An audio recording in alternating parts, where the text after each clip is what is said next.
Thank you for joining us for our winter weather plan video. Today we are going to go on a little drive around the city, highlight our priority roads for the order in which we maintain things during winter weather events. We're also going to stop by the shops and talk to a couple of our public works employees and have them explain some of the equipment that we use and the operations that go into making sure that we're maintaining and keeping our roads safe during winter weather. As you can see, it is definitely that time of the year. Think about fog, rain, snow, ice. We're going to give you also some tips on making sure that your vehicle's safe, that you stay safe as you're out on the road. And then we're going to finish up right here at the Kent East Hill Operations Center, or KEHOC.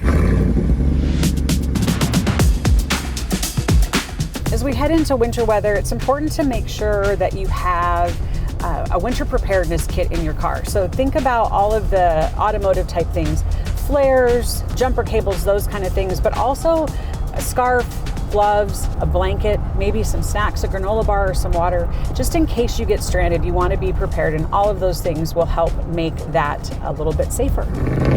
James Street is an example of one of our priority 1 streets. So the reality about this road, as you can see, it is very, very steep. That means that it closes down early in a storm. We do our best with de-icer and sanding, but we do have to close this quite frequently. What I want to remind people is the road gets closed for a reason. It's dangerous. We want to keep people off of it, both to keep you safe and to keep our crews that are working to reopen it safe while they're working on this very, very steep hill. Another important tip for winter driving is the equipment on your vehicle. So think about your tires. Is there enough tread, and is the air pressure right? Both of those things really make a difference when it comes to the maneuvering of your vehicle. Also, windshield wipers, make sure they've been replaced so that when the storm starts, you can keep the windshield clear. And last, one thing that people don't tend to think about is your headlights. Make sure that they're clean. So take a paper towel, wipe them off, run the car through the car wash. But either way, the cleaner that those headlights are, the brighter they'll be, and more people will be able to see you, and you can stay safe. All right, we are up on 116th. This is an example of a priority 2 route. So 116th, Military on the West Hill. These are generally flat roads, and they run north-south. So once we have tackled the big 277th, 208th, James Street, those priority 1 roads, we move on to priority 2. Things to remember about the priority 2 roads: they are flat, but they can still be icy. So drive with caution, and if for some reason you have to pull over and leave your vehicle, please make sure that it is all the way off to the side of the road. Really dangerous for both you and our crews as they're out there trying to get these roads cleared. Priority 3, so these are the roads that we get to after the main roads. Think James Street, 212th, 208. 244th is an example of a priority 3. So this is the road that connects you to those main roads. So all of the neighborhoods feed off onto these priority 3 roads. So once we've gotten the 1s and 2s taken care of, we will work on things like this. A little bit smaller, but still that connector to the main roads. So we just got back from taking a look at some of our priority routes here in the city, and now we are in the DOC, which is the coordination center for everything inclement weather related. Today we've got Brent Collins here. He is our street maintenance supervisor, and Brent's going to walk us through let's start with, what's a DOC? Well, thank you for having me, Mayor. So the DOC is a Department Operations Center. So we actually have to activate the DOC when we get into certain emergencies. And it's all kinds of different, we're talking about winter now, I guess what you're saying. And so for a winter event, we will activate our DOC. It's very important to have one place to have all your information go through, all your calls, all your requests. So when an event hits, you just mentioned you came back from some of our priority roads, and this is where it all starts. So Brent, now we know what a DOC is. Tell us a little bit about what kind of events would create the activation, that official opening of the DOC. Since we're getting into winter weather, that's my first one I'll say, since I know that one. So any type of winter weather event will. We have rain events will. We had any major flooding that will cause the DOC to open up. We have wind events. Big enough wind event. We just had a bomb cyclone. Anything that's going to cause a lot of disruption to the city. Sort of that That's what widespread. Yes, you get a widespread yeah. event that'll get you, and then it goes. Actually, we talk about that, but it could be an earthquake. That's a bigger one. Any type of major event can obviously trigger at a whole statewide.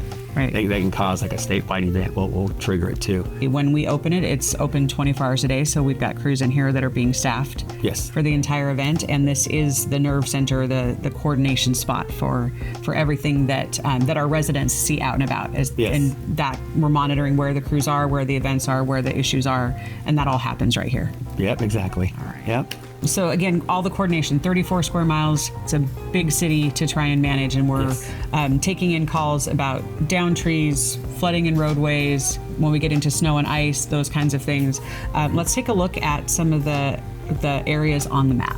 So we've got a map here. Mm-hmm. Let's walk through our prioritization of roads during an inclement weather event. Can you explain to us sort of what the priorities are, what they mean, what that means for that area? And then I do want to let folks at home know that on our website you can see our winter weather plan, and it outlines all of these things. But let's start with James Street. I know that that's one that we get probably the most questions about. Again, this is focusing on the East Hill. So we've got James here, 240th. Probably one of the steepest grades we've got in the city. It's a priority one. What does that mean? When it comes to our priorities, we call those our lifelines. So those are our life routes. To get from, just say, Des Moines over to Covington, everything is it's a straight line from west to east, and it's all uphill. So that's why we prioritize what we do. So you have like Canyon Drive has to stay open. I mean, Canyon Drive, a lot of people call it Smith Hill. Yep. Kent Kangley. That has to stay open out through Kent Kangley. Then you have up here at 208, which a lot of people call Winco Hill. Everybody knows that. So we have to go 208 all the way up past Benson up there. That's another example. Now you mentioned James Street. James Street is a priority one, but we have to let people know that with all the equipment in the world, if we get a really bad event with the steepness of that grade, it's literally impossible for us to keep that open. It gets dangerous for us, it gets dangerous for the public. When we get 6 inches of snow that hits all at one time, that's just unfortunately a road that we have to close because it's just too steep. I really want to reinforce that when we close that road, when we close James Street, we're closing it for a reason. Yes. It is dangerous. Accidents happen. Best driver in the world, best car in the world, you're still got a really high chance of crashing when that road is closed. And so my ask to all of you is please pay attention to those road closed signs. Brent, your crew does not, we don't put those out just because we feel like it. No, right? No, we don't. It's really for the safety of everybody, not just, like I mentioned, Mayor, not just the citizens. I mean, much for them, but it's much for our people too. I don't want to see nobody get hurt, anybody, and that includes our drivers. A lot of people don't realize this. They see our plow trucks out there and they see those trucks with sanders and plows and think they're invincible, but they're big trucks on skates sometimes as well. So we really have to think about the overall safety. So that's why James Street will get closed, and it's the same with over here on 277th. 277th it's a big hill. It's what I mean by big. It's long. It's a couple miles long, and if we have to close anything else, it's usually 277th because of the amount of lanes and the amount of length it is. We have 16 vehicles, okay, but we can't put 5 vehicles on one hill when you have so many other roads across the city to take care of. So 277, just so people know, would be another one that if we had to close, we'd do. All the other ones, some ones that I mentioned is Veterans Drive over here. Veterans Drive is very important for the West Hill citizens to get us from west to east. Reith Road would be another one, and then as far as 272nd over here.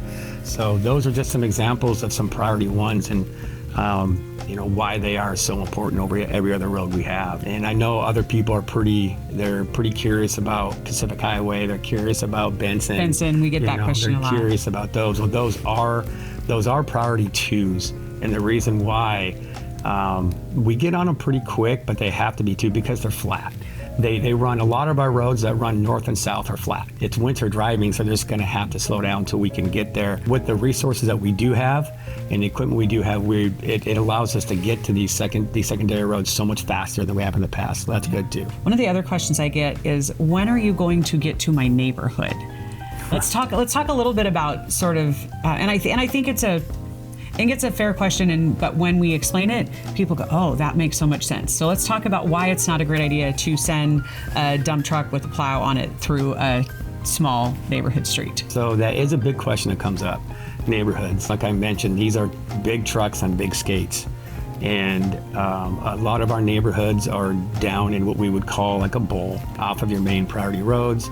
But the biggest thing with these trucks is it's so big and you get vehicles parking on both sides of the streets and there it gets completely dangerous for these trucks to go into. Our trucks get stuck, our trucks hit parked vehicles. People don't think about this. Windrows end up in front of driveways and can't get out. There's a lot that can happen in a neighborhood, and we decided as a group, as a city, that it was in our best interest, the citizens' best interest, that we just have to stay out of them. Yeah. Prioritizing, right? Again, 34 square miles. We've got to keep those main roads open. One of the biggest tips I think that we should share with people is if you don't have to drive, stay home. Exactly. Right? Then it's safer for the crews. It's safer for you all as we're out there. It's safer for our police officers because then they're not responding to accidents, and it's safer for our residents. So, stay home with a cup of hot cocoa if you can. Brent, thank you for taking the time to explain what a DOC is. I think it's really important that our residents understand that their city, our team is working hard to keep them safe in so many ways. Lots of good things to think about and know for an emergency. So we're going to go now and we're going to check out one of our trucks with plow on it. You're very welcome, Mayor, and thank you for having me. So anybody has any questions at all that sees this, please feel free to give us a call and ask for me, and I do my best to answer any questions that they may have. All right, thank you. You're welcome. Marcus, thank you for joining us. We're going to talk a little bit about some of the equipment that we use during inclement weather events. And so we've got one of our dump trucks here.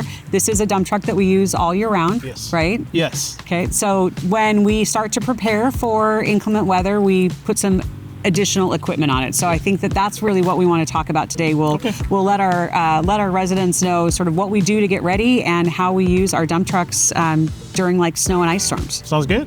All right, we'll go to the front of it here. So here we have our plow. What's kind of nice about these is we can lift them up, we can angle them side to side, so we can push snow to the left, we can push snow to the right. It's a pretty big unit. When the snow comes, come down, push everything away from the center lines and push it to the curb and kind of stay on it. I believe about 11 feet wide, so they are pretty wide. So you definitely want to kind of stay away from these if you're out on the road. I think that's one of the tips that we'll hit on multiple times. Let you all do your job, which means drivers, pedestrians, stay away from the truck, both the front end, and we'll get back to where the sander is. But I think that's the tip that I really want to continue to reinforce. Yeah, if you see us out and about, these are really big. So there's blind spots. These can slip, so we need to stay kind of away from these and let the crews do their job. Because again, accidents do happen, and we want to make sure it's safe for everyone on the road. Just gets bolted on the front of the dump truck when we start to get ready for bad weather. A few months before we get inclement weather, we like to put these on there, make sure everything's running, make sure the sander, the plow, everything's functioning. So then when there's an emergency, we're good and prepared, and we're not figuring stuff out at the last second. Perfect. So that's, if there's an issue, we can fix it beforehand. Perfect. Let's stop right here in the middle. So there is a sign on this door that's got a couple acronyms on it. We've been to the DOC. So tell us what AVL GPS equipped means and how does that relate to how we coordinate things? So the AVL and the GPS, it's basically a tracking system. We monitor everywhere these trucks go. That way we know if there's a road that needs to be hit more than another, or if the road that hasn't been got to, we can get to it.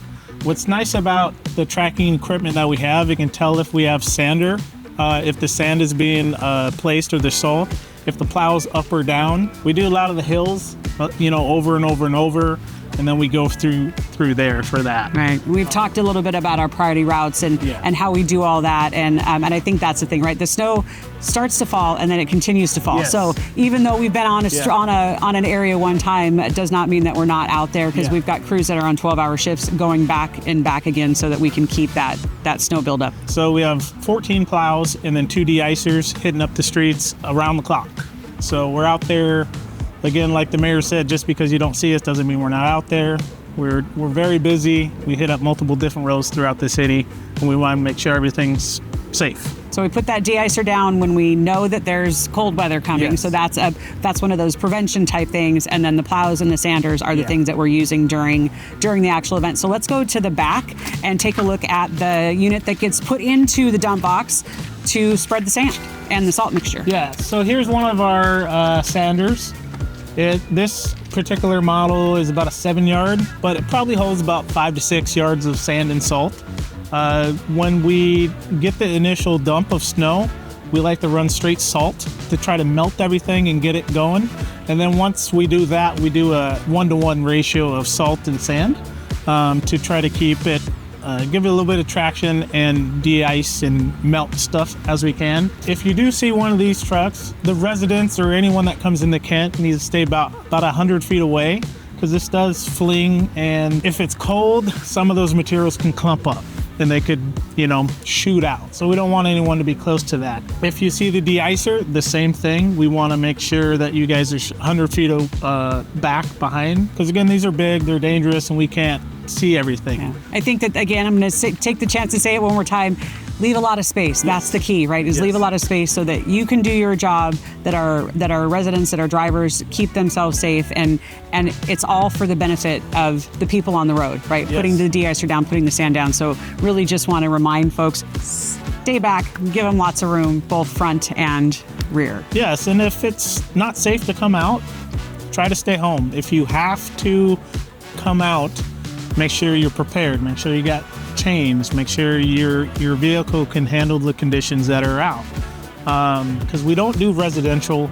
It gets really, really sticky, really, really tight in there, and then we're making windrows of snow in there, so we're blocking residents from leaving. Perfect. Thank you so much for explaining the equipment, showing us a little bit about what it does. I think it's going to be really helpful for our residents to understand sort of the operation and the whys behind what we do and the safety tips. So, yes. Thanks, Marcus. No problem.